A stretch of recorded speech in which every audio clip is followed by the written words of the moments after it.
अक्टूबर 2022 की बात है। बुधवार का दिन था। दक्षिण कोलकाता के हरिदेवपुर में एक लड़का जिसका नाम अयान मंडल है और उसकी उम्र लगभग 21 साल है, जो कि एक कैब ड्राइवर का काम करता है और ये गाड़ी चलाकर अपना और अपने परिवार का भरण पोषण करता है। विजयदशमी का दिन था। ये लड़का अपने घर आता है और अपनी प्रेमिका को फोन करता है, लेकिन प्रेमिका इसका फोन नहीं उठाती है। अयान लगातार अपनी प्रेमिका को फोन पर फोन करता है और प्रेमिका फोन काटती रहती है।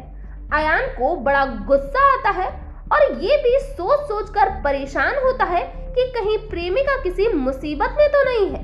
अयान तुरंत ही खड़ा होता है और अपनी प्रेमिका के घर को रवाना हो जाता है, क्योंकि इन दोनों के प्रेम संबंधों की जानकारी दोनों के ही परिवार को थी, तो दोनों का ही एक दूसरे के घर पर आना जाना लगा रहता था।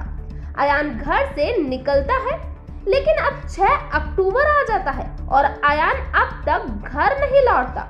अयान की मां अयान को फोन करती है, लेकिन उसका फोन तो अब बंद हो चुका था।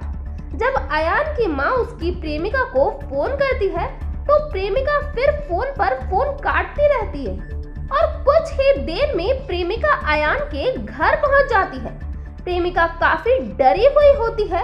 वो अयान की मां से थाने में अयान की गुमशुदगी दर्ज करवाने की कहती है। 6 अक्टूबर गुरुवार को दोनों मां प्रेमिका थाने में जाती है और अयान की गुमशुदगी दर्ज करवाती है। तभी देर शाम अयान की लाश पुलिस के हाथ लग जाती है। अब अयान की मां पुलिस को पूरी कहानी बताती है कि ऐसे ऐसे कल वो अपनी प्रेमिका के घर उससे मिलने गया था। जब पुलिस प्रेमिका के घर जाकर पूछताछ करती है, तो प्रेमिका अपनी मां पर ही इस हत्या का इल्जाम लगा देती है। उधर मां अपनी बेटे पर अयान को मारने का इल्जाम लगाती है। पुलिस हैरान थी कि आखिर मां और बेटी दोनों ही एक दूसरे को फंसाने की सोच रही थी।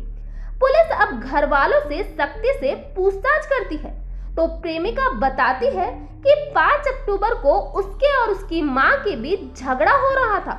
उसी समय अयान भी घर आ जाता है और ये झगड़ा अयान को लेकर ही था, क्योंकि अयान का न सिर्फ उस लड़की बल्कि उसकी मां से भी अवैध संबंध थे। इधर मां बेटी दोनों ही अयान से प्यार करती थी और दोनों को ही अयान के साथ रहना था। हैरानी की बात तो ये थी कि अयान ने शादी से पहले ही अपनी प्रेमिका को प्रेग्नेंट भी कर दिया था और अब उसकी मां से भी वो अवैध संबंध बनाने लगा था। और उस रात ये झगड़ा इतना बड़ा कि घर के सभी लोगों ने मिलकर अयान की हत्या कर डाली और लाश को झाड़ियों में फेंक दिया।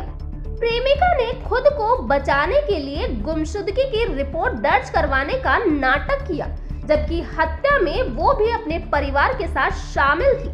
तो ये था पूरा मामला। इस घटना के बारे में आपका क्या कहना है, प्लीज कमेंट बॉक्स में बताइए। तो आज के लिए इतना ही। Thank you.